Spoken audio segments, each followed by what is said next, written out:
Assalamu alaikum and good evening. Thanks to our honorable teacher to give me opportunity to introduce myself. Hope you all are well. Today I will introduce myself. Well, this is me, Shanta Islam Shipu. I was born in Barishal, but now I belong to Dhaka, Mohammadpur to be more exact.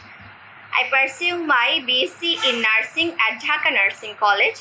There are 5 of us in my family. We are 3 siblings. I am the elder daughter of my parents. My father is a businessman and my mother is a homemaker. If I mention my hobbies, I am fond of reading, traveling and cooking. I am interested in business.